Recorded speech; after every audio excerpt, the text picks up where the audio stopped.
All right, what were we just talking about? I just want to, for the video, I'm on the phone with somebody and we're having a discussion, and she said, would you please put that on video? And I said, I can do it right now. So that's where we are. We were talking about non-duality. We were talking about the experience. We were talking about the experience of non-duality, of sinking into the flow of things where everything feels right and peaceful. And what were the words you used? And surrender. So that feeling when you surrender, when everything is right, it's the Jesus take the wheel kind of feeling, without the Jesus, because non-duality, Jesus isn't a thing either. So, and we were talking about the experience of being outside of that. And so the experience of being outside of that is fear-based. It's I am me and you are you, and something could hurt me. It's that there's a distinction between the universe and me, as opposed to the non-duality experience. It's not even a view, it's an experience. It's an experience of knowing that you're part of everything. And so that we talk about the ego, and I was asked for a definition of that earlier, and I said, I really just kind of, I'm using other people's words, like I didn't come up with that word, but so many people use it that it's difficult to talk about it in a way that's not that. So the way I define it is the mechanism that, how did I put it before? You said it was perfect, but I'll say it now, is the mechanism that runs things when we're outside of non-duality. So, you know, there is a real experience when I'm sitting next to somebody. I can poke them, they can have an experience about that, they can have feelings about that are not mine in a way. So there needs to be a mechanism that helps us be able to interact with manifestations of ourselves, if you're looking from the non-duality viewpoint. But in the, you know, that there's buildings and people and grass and that kind of world that I'm currently in,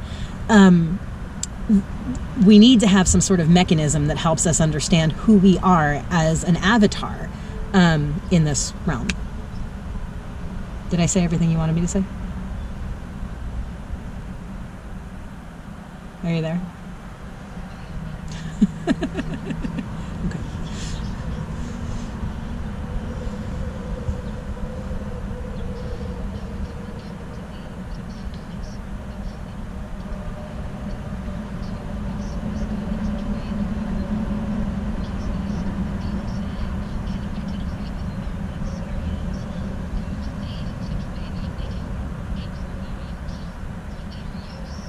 Okay. Okay. The question basically is, how can we get into the non-duality space, like a real accessible way? I don't know how other people can do it. I can tell you how I do it. And it's recognizing that you're always in it, just your experience of it is sometimes blocked. So the reality is that this is a non-dual reality. The reality, well, what blocks it is our sense that we are separate, that there is a difference. So if we want to drop into that space of non-duality, we just have to allow it because it's already there. In the same way we were talking before about the caterpillar the caterpillar isn't missing anything that allows it to fly. It just hasn't gone through the process yet that allows it to fly. It's not missing wings. It's not missing something. It's just the thing hasn't happened yet. Yeah, like a cake rising. You know, the difference between cake batter and a cooled piece of cake that you can pick up and hold isn't something missing. It's a process that hasn't gone through yet. So when we talk about non-duality, there ends up being an awful lot of questions about how that works and why. And I leave that up to other people. But because it's...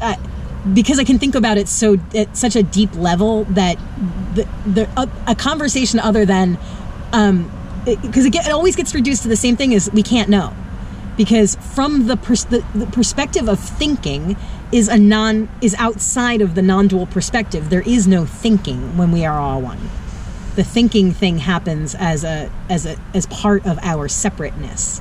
Anything that I experience that you don't experience is not in the realm of non-duality. you know, when we're sharing a hug, we're embodying the space of non-duality when you and I share a hug. Most other people, when you hug them, they're very much in and am I hugging too long? Do I feel okay? Do I smell okay? You know, they're thinking, they're not feeling. That's why our hugs are healing, because we're in the non-dual space. And truly, like, if you wanted to create a healing center, you would create a healing center where people have less need to be individuals, less need to worry about protocol, where there's an understood way of being that you can interact with people so that you can do that on an automatic level and you don't have to think about it. That's the reason that, you know, that Buddhism ends up doing all the things it does, I would imagine, is because it's routine that people then don't have to think about.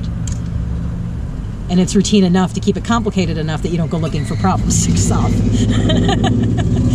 You know, that's how most religions come about, really, except the ones that are trying to control you. What else did you want to know? Cool. Thanks for inspiring the video. Yeah, I'm going to stop it now.